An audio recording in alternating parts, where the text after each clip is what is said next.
Hey, how's it going? I'm IlaGolden and welcome to Ila Reads.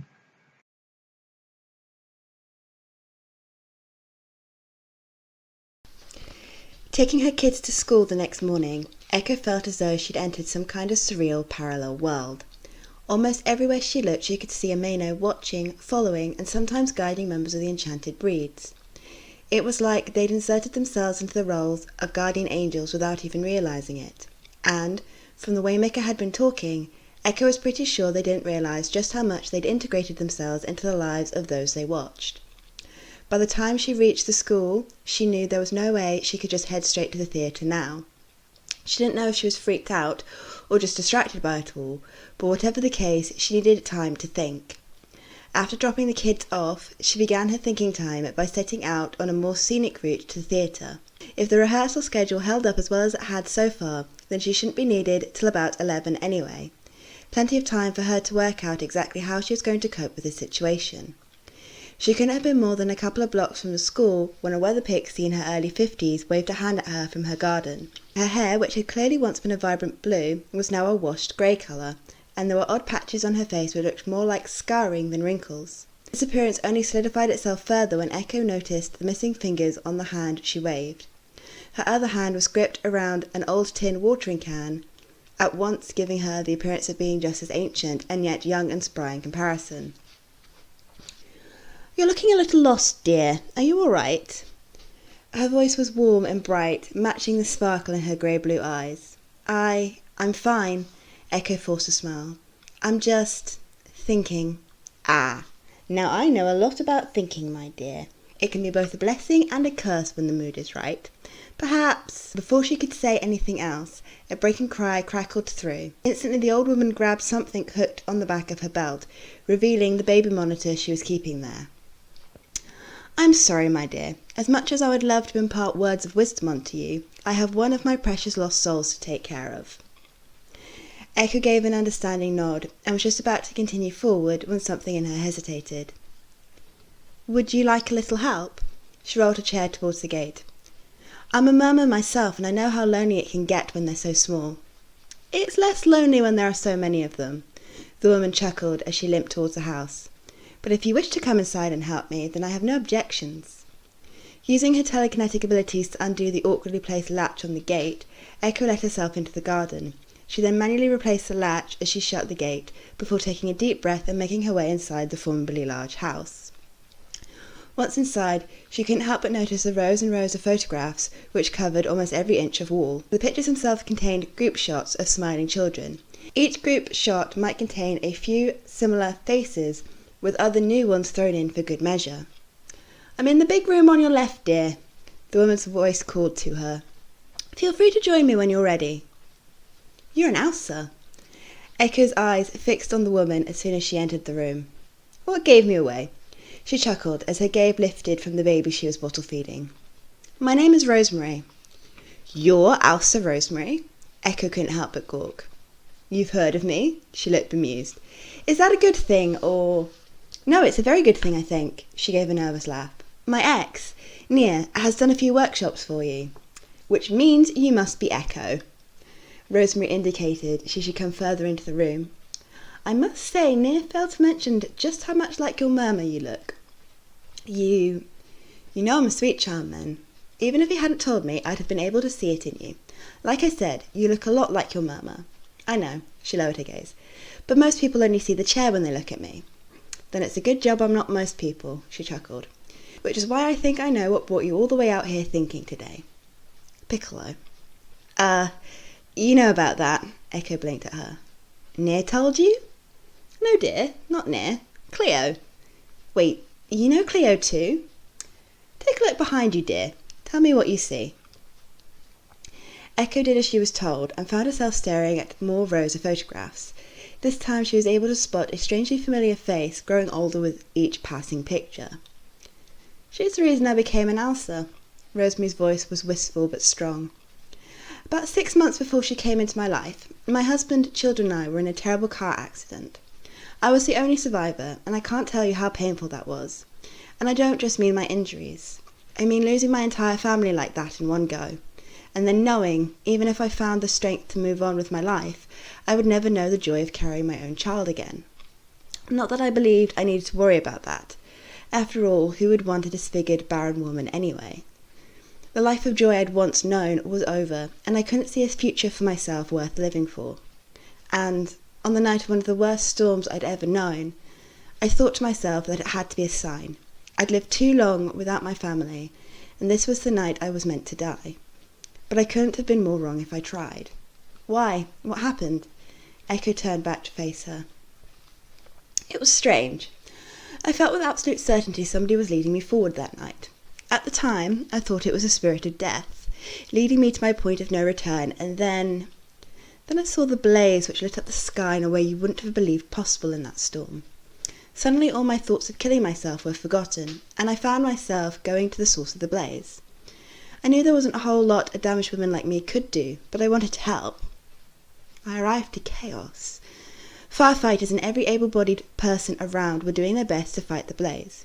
Those injured in the fire were either being taken away by ambulance or lying on stretchers in the rain waiting their turn. The more seriously injured were being seen to the best anyone could in that weather, and then there was a small group of children away from the crowd, sobbing and crying, clearly terrified out of their minds, and I knew how I could help. Of course, I didn't know then how many of them had lost their parents. I was just glad none of them appeared seriously hurt. So I relieved the struggling paramedic from his job and sat in the little makeshift shelter someone had created in order to keep the children as calm as possible. When the fire was finally out and all the children with minor injuries or less had been left in my care, I and a couple of the other women agreed to take them home with us until their parents could be found. Echoe gave a nervous cough. Were many of them left orphaned? I can't say how many in total were, but of the group I was left to care for, a third of them were left orphaned in the direct aftermath, and some lost their parents to their injuries in the weeks that followed. By the end of it, less than half of them were returned to their parents in the days, weeks, and months which followed. Most ended up with relatives, and at the end of the second most heartbreaking 6 months of my life, only 3 children remained with me. A teenage Wolfian named Fifo, who was almost old enough to look after himself and only chose to remain with me for as long as he was legally required to. Heather, a beautiful little weather pixie, who was eventually adopted, and who I still hear from every so often. And a tiny little baby fire pixie named Cleo, who nobody came to claim and nobody seemed to want. And that was when I knew. I knew why I had been saved that day my family perished. It was so I would know how children like Cleo felt, and I decided my path in life was to take care of children like her. And so I officially applied to become an Elsa, and have never looked back. I feel kind of bad now, she lowered her gaze. I never realised Cleo was an orphan. I guess she and Nia must have met here. Cleo is not ashamed of who she is and where she comes from, but she neither wants to wear her past like a badge or be pitied for it. And in that sense, I guess she must be able to understand how she feels, because I know I can. Yeah, I guess I do. From what I've heard about your daughter Echoe, I'm sure Piccolo loves you very much. She just needs to find her place in the world, and you need to let her. I know. Echoe's voice was soft. But that doesn't mean I have to be happy about it. No, of course it doesn't. And that's why you need people to talk to about it. Talking can have a wonderful healing power, and can lead to acceptance, which truly heals the soul. Thanks. She lowered her head. But I should get going now. I need to be at the theatre soon, and I really shouldn't take up any more of your time. Of course, dear. But feel free to drop by any time you feel you need to talk. She smiled warmly. My door is always open to lost souls. Her talk with Elsa Rosemary had been strangely grounding, and the whole journey from hers to the theatre had been absent of any Mano. She didn't know if that was because she was no longer looking for them, or because she could no longer see them, but either way, she chose not to dwell on it. Dwelling on it might have led her to question their existence too much, and, even if she didn't quite know how to explain knowing about the fire 26-odd years ago, there was little else Mika had told her which couldn't have been easily explained away. Too easily. Uncomfortably so when she remembered just how hard she'd wished her son's imaginary friend into existence. Still, she was going to ignore those thoughts and press on with the day ahead of her. There was absolutely no point in her questioning her own sanity when there were so many other things she needed to concentrate on. As she made her way into the theatre foyer, she quickly checked her watch for the time. It was a little after 10:30. She found herself breathing a sigh of relief as she made her way towards the practice theatre at the back. As she did, she couldn't help but notice Kizzy fawning over Arnie in the corridor leading towards the changing rooms. Arnie was a well-built, tall and darkly handsome mountain imp, and it wasn't hard to see why anyone would find him appealing. But all Echoe could see when she looked at them together was the obvious age gap between them. Still, she of all people knew better than to judge, and even if she didn't, it was really none of her business. Echoe? Kitty's voice stopped her just as she was entering the practice theatre. Echoe, finally, there you are. Sorry, she glanced around. I didn't think I was needed until 11. You weren't? The Miss Triumph approved of Zero's designs last night, and he decided today was the day he was going to take everyone's measurements. Don't worry, you're not the only one who don't want to hang around doing nothing this morning, so you're not the last he'll see today. That's why I'm out here waiting. Okay. Echoe half smiled at her. Where is he set up? One of the dressing rooms at the end of the corridor. She indicated. It's got a sign on it, so you can't miss it. I think he might be talking to Miss Triumph right now, so you can just head along there and wait for him. I'll let them know you're here. I'm sure he won't be too long. Echoe nodded at her before making her way down along the corridor, keeping her eyes peeled for the sign she was looking for. She eventually found it almost on top of the passageway leading up to the stage. You weren't kidding when you said the end of the corridor, she murmured to herself as she rolled inside. Once in, she tried not to think about the last time she was in this particular dressing room with Lilith a few days earlier. It felt like a raw wound begging to be scratched, but she knew full well it would never heal if she did. Instead, she parked her chair next to one of the dressing tables and tried to imagine what it would be like using this room on opening night. Her stomach instantly began to clench with nervously excited butterflies. Just because she'd always dreamt of this moment didn't mean it didn't also terrify her. The sound of creaking floorboards alerted her to the presence of someone in the corridor outside. Expecting it to be Zero, she turned her chair round to face the door, only to watch it slam shut. The noise made her jump more than a little, but she figured it was just an accident on the part of the person outside. They probably didn't realise there was anyone in here, and even if they did, the worst they were up to was some kind of practical joke, to which she wasn't going to give them the satisfaction of reacting. Instead, she began to tap out a familiar rhythm on her lap as her eyes slowly explored the room around her. Seconds ticked slowly by into minutes. A part of Echoe started to worry about how long Zero was taking, but her own experience with the costume designer kept telling her everything was fine. He'd probably got himself caught up in some new crazy idea, having taken the measurements of some of the cast members and knowing what was realistically possible. Depending on what that idea was, Lilith was either indulging him or shooting him down. Either way, it could take a while, so she just had to be patient a little longer. Her eyes glanced down towards her watch. It was now 20 to 11. She still had plenty of time before she was needed. She could wait it out at least another 5 minutes before going in search of the wayward costume designer. There were a few more creaks in the corridor outside, and a gentle, rhythmic pattering noise which sounded like someone pacing. In her head, she was picturing a nervous young actor running through lines quietly to themselves.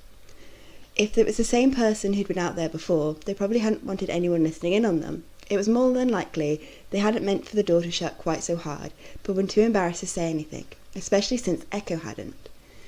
But just as she was convincing herself of this, a strange, initially wispy kind of smell reached her nose. Curious, she found herself investigating the mid-sized dressing room. At first she couldn't see anything obvious. Then she came across a small amount of smouldering paper in a trash can in the far corner of the room. She couldn't tell quite what had started it, but without hesitation she picked up the can and took it over to the small sink along the left wall. She then poured water over the smouldering papers until they went out and placed the can on the floor under the sink. She rolled herself back towards the centre of the room and checked her watch again. Those 5 minutes she'd been waiting to pass had gone, and then some. Sighing heavily, she made her way towards the door. It wouldn't open. She tried again, and still it wouldn't budge. Backing up a little, she tried using her telekinetic abilities to push against it. It moved a little before being slammed back harder. That was when she realised it was being held in place by someone else's telekinesis. Gritting her teeth, she did her best to push as hard as possible against the door. Her telekinetic powers were so much stronger than the average, so if she put all her effort into it, she should win. The door inched a little again, before slamming shut. Confused and surprised, Echoe found herself staring at the door for a few moments. She'd never met anyone with stronger telekinetic powers than hers, and had begun to wonder if she ever would. To come across someone now? No, it couldn't be that. There wasn't someone out there stronger than her. There had to be more than one person behind this. Echoe wasn't totally sure how she felt about that realisation. It was bad enough thinking one person might be out to get her, but two? It was possible one of those people weren't fully aware of what they were doing, or were having their abilities manipulated somehow, but those options felt strangely flat and forced, like she was reaching for something. No, if two people were behind this, then they were behind it together, and that thought alone terrified Echoe. Taking a deep breath, she tried one more time to telekinetically push the door open. It still wouldn't budge, and this time it even felt prepared to take the full weight of her abilities. Sighing in defeat, she rolled towards the door and began knocking as loudly as she could. Hello? Hello, is anyone out there? Hello? The door's stuck and I can't get out. Hello? Hell... Before she could finish what she was saying, the fire alarms went off.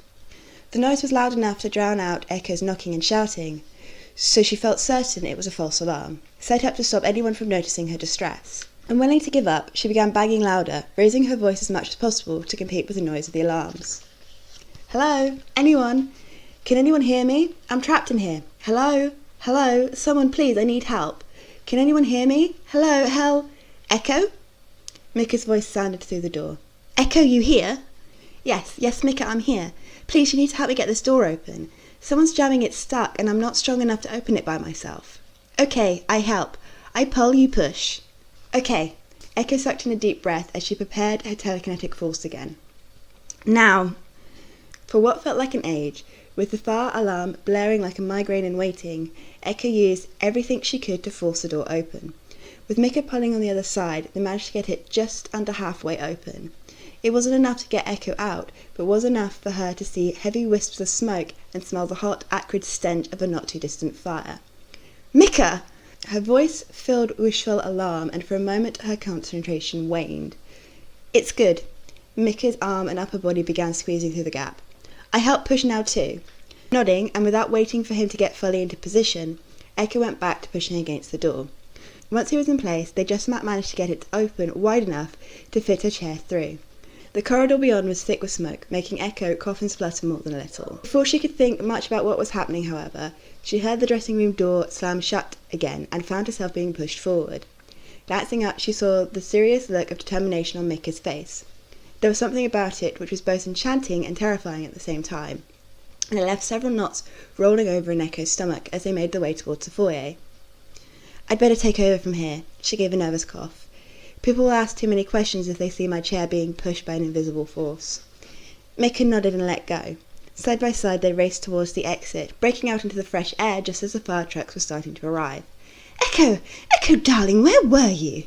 Lilith half raced towards her as Echoe made her way towards the evacuation zone. The dressing room door was stuck, she gave a nervous cough, which almost turned into a real one with the smoke still clogging up her lungs. Which dressing room, though? Her old friend stared at her. The one on the end with a sign on it, she felt almost confused. The one Kizzy told me to wait for Zero in. But we were in the one you were supposed to meet Zero in, and you weren't there. Are you sure you were in the right one? It had the sign on the door when I reached it, Echoe met her gaze. But it wouldn't surprise me if someone had moved the sign before I got there. You mean you think someone made you wait in the wrong room on purpose? Liz's voice was a mixture of concern and disbelief. They did more than that. They trapped me in that room, she gritted her teeth. Even after the fire started, they kept up their telekinetic pressure on the door. I think someone was trying to kill me. Echoe, darling, you can't be serious. I wish I wasn't, Lilith. Believe me, I do. But I can't ignore it this time. I think someone is trying to kill me. I just wish I knew why.